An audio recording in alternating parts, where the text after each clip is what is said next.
Yeah, I'm running out of Wow, I'm running out of control. Interesting there. And of course, music that speaks to the soul. Niwe Akeine there with Henry Tigan.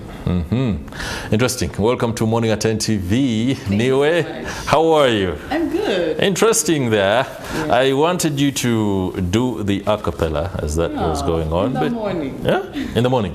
When are we supposed to do that? When I'm taking some tea, but now I came ready to discuss issues, serious matters. Morning at NTV, you should be able to do something next time so that you can get into the vibe straight as you come to join us. But how are you doing?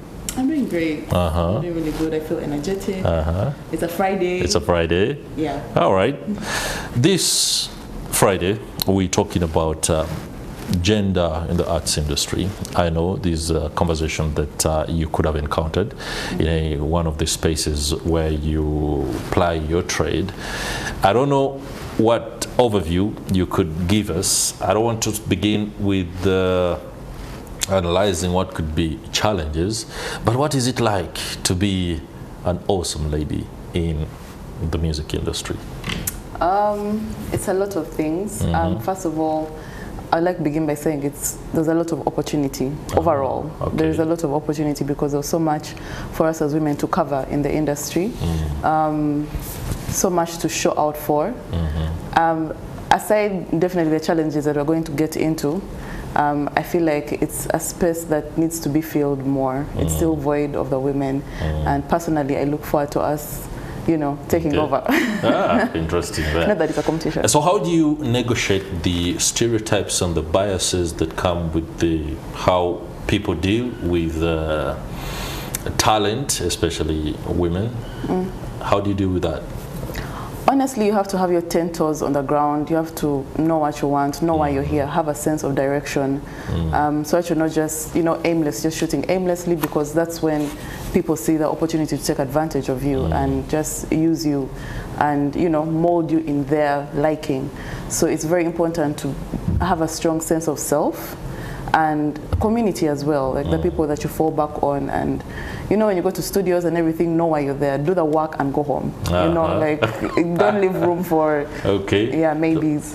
All right. Andrew, there's a lot, of course, that you do know, especially when it comes to the arts industry and how the gender stereotypes and some of these biases affect the women, but also are used to the advantage of the men. I don't want to go straight into feminism, so to speak, but shouldn't even talk about that anyway.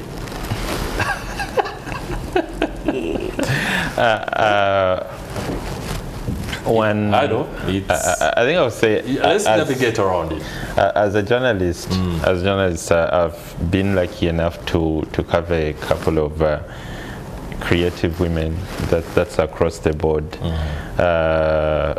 from visual art, from film, and music. Music is quite murky waters, and it kind of like the position of women in music in Uganda is different basing on the kind of audience that woman is trying to attract. So if you find, I don't even know how they term that audience, the ones that are not really mainstream. Niche? Probably niche. That's a way more empowered kind of art base. Like those artists are way more empowered than the mainstream. Trust me, there is a lot of exploitation when it comes to the mainstream. Like you will hear stories that will make you gasp when you're dealing with people in the mainstream.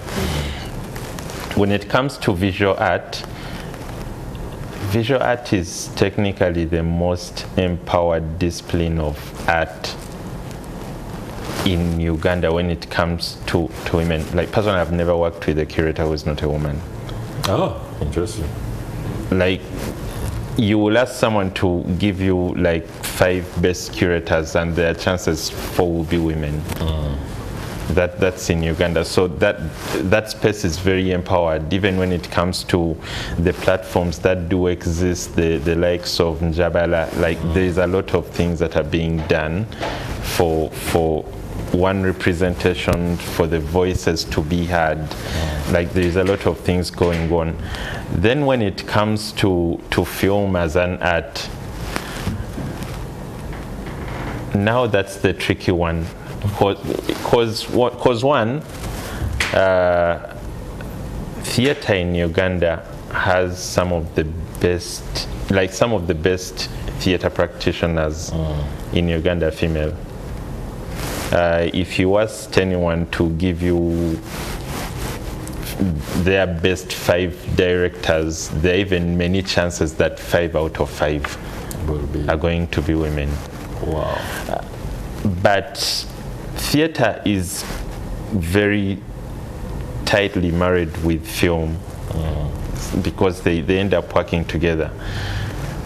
When it comes to film, women do not get the kind of respect they actually get in theater. And I've seen it on sets where, like, say, a female director makes a cut and makes a call, and like the cinematographer believes they can go on shooting, but I mean, she's the director. Because there was a situation where someone had to tell the cinematographer, like, I'm the director. You're operating the camera under me, and you should be able to take the directives. But that was after I think they had lost a shot. You know, with film it's quite complicated. Like you can lose the sun and then it changes everything. Okay. Yeah. So it's different when it comes to all these different fields. There is more acceptance, and people are going to work with a woman and they are not feeling any type of way. And then there are those spaces where they'll work with a woman and they'll be feeling a certain type of way, or they will try to create a certain situation. I think she was very on point when she spoke about the fact that be able to go in there, know what you want to do, do what you want to do, or you have to do, and then go home. But when you talk about the various roles, for example, I know are you doing something else away from being an artist? I also copyright. I'm also a copywriter for ads. Yeah. Okay. So that means you have tentacles in some other aspects, and you should be able to take us through, for example, what it means to be in that space as a copywriter, and you're a lady. How easily do your ideas and what you do get down to writing? How is it embraced? Is it embraced because it is awesome, or is it embraced because you're a lady? Yeah, interesting. Well, first of all, I'd like to say that I'm blessed to have worked with, started off as a copywriter with a boss who was very encouraging, very welcoming, very open to the ideas, if anything. And because when I first got into the space, I didn't know too many copywriters, and still the ones I was introduced to, again, were men. And it was a thing of having to be loud. Like, as a woman, you just always going to have to yeah, you're going to always have to be loud. You're always going to have to make sure that you're heard and not just seen, because usually that's where it ends. You know, they just look at you and they're like, oh yeah, okay, and they rub it off.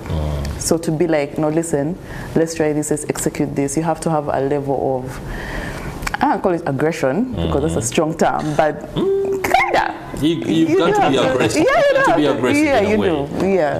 Not necessarily loud, because loud could come off as a little too much, but if you're aggressive, you can be aggressive in a gentle way. Exactly, and, something that is really acceptable. But in terms of working with the teams that come together to create these amazing products that we see, including the song that just played, that takes a whole lot of talent, a whole lot of authority in terms of this one is doing this and the other. Do you put together a team, or you play along an already existing ecosystem and the structure? For example, with the music video we just watched, there I approached the Tribu, because there are people I know, there's someone I know there. Yeah, so they're also like organization of their own. Yeah, well, collective. It's like All right. It's a group. It's an organization, maybe.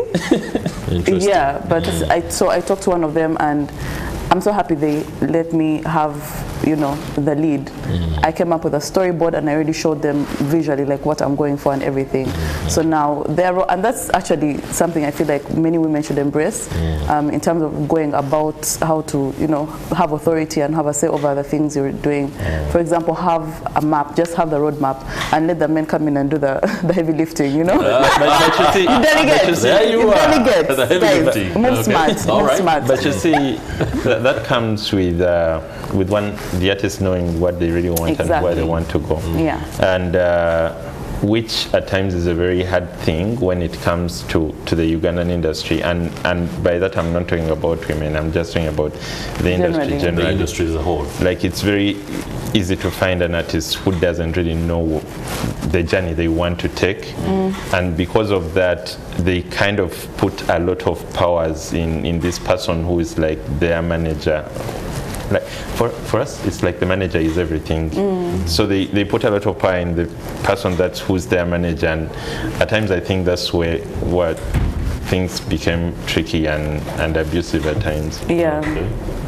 Over the last 3 weeks, our conversations on Friday have often tilted into artists' ability to be able to, something you talked about a little bit earlier, Andrew, to get their music out there, away from the music videos, the average concert or performances. Are you getting your music onto the platforms that take you forward? We need to see you on Afro Nation next year. I mean, I receive. So how are you doing it, especially navigating the digital advantages that come with being able to stream this music? Do you have a team that works on the background stuff, the heavy lifting, like you said earlier? Yeah, I do have people who support me, definitely. And yes, my music is out there everywhere, like Spotify, Apple Music, all the platforms that you can think of. Okay. Even the TikToks and all that. And I don't know, you know, being in between a Gen Z and a millennial, I don't know what I am, or a zillennial, or what, I don't know what it is. Zillennial. I think so. Let's call it that. Let's call it that. All right. Know? It's been a thing of my relationship with like social media and pushing, especially like TikTok, and you know, coming out there and being seen has been up and down. It's just, I can say it's just become steady as of this year. So, and it's amazing to see how fast, you know, these things can take you. So I have no doubt that next year I'll definitely come up in Afro Nation talks. Okay. But yeah, and on ground, right now I'm using an online distributor, but then I'm talking to some people, I'm trying to get it on ground as well, so that it's not just being pushed outside, but also having more impact within, and not just like the uptown circles. Okay. Yeah. I need some submission on her, the way she sees the things. One, I think I could talk about how I got to learn about her music.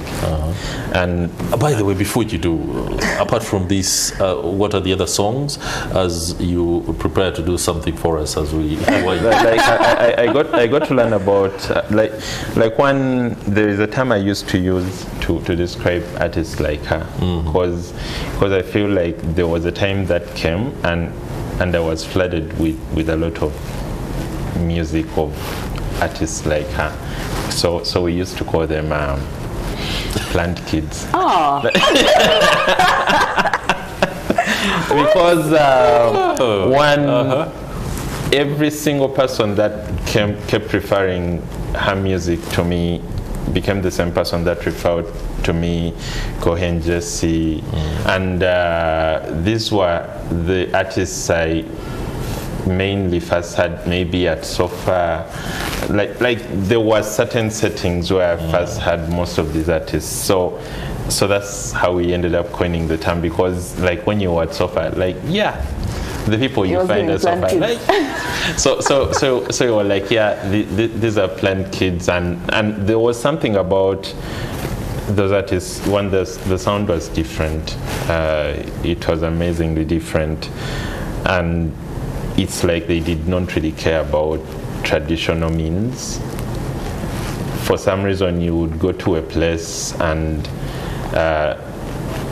like everyone knew Carry On, and you're like, how did they know Carry On? So, like, I like that groundwork. I don't know how you guys do it, but I like that. So I don't remember what was the question. I needed. She was talking about the intentionality, so to speak, especially when it comes to how you put everything together to be able to improve on the streaming and the ability for your music to be out there. Yeah. So anyway, for that intentionality, I think it's almost the same thing I was talking about. Like, I think I liked what their teams were doing. Like, I don't know if it was deliberate, but for some reason, it got to the right audience, and even us who are streaming music managed to find that music. Yeah, that's how I first tapped I think it was a lot to do with community, to be honest. Community. Yeah, all right. there are all these many small like communities. There were small communities, and there were events that were kind of special, because that's why the expressions were like, there were kind of events, like for some reason you would go there and the people there knew music you did not know. Okay. And you'll be like, where did they get this music from? Who are these artists? So that's how I kind of went into a rabbit hole of. All right, we don't have a lot of time. We're gonna have to wrap this up, and we'll wrap it up by celebrating you. Yay! So talk about your other projects, the music. How do you have an album? How many tracks are out there? As for an album, I have an album from 2022, I believe. 2022. I want to say 2022. It's called Niwe Akeine, the EP. It's a joint project with Axon. He was a producer on it, so he produced all the songs. This year, I just released, actually, in June, a song called Mukene. Mukene. Yeah, I just leave the suspense. Guys, just go and look for it. I'm sure you like it. It's called Mukene. I did it with AT Pro, and I'm working on new music. Definitely, we're working on a visual for Mukene as well. I'm just really active. Like, I'm happy to be. Choose which one to do an a cappella for us as we wrap this up.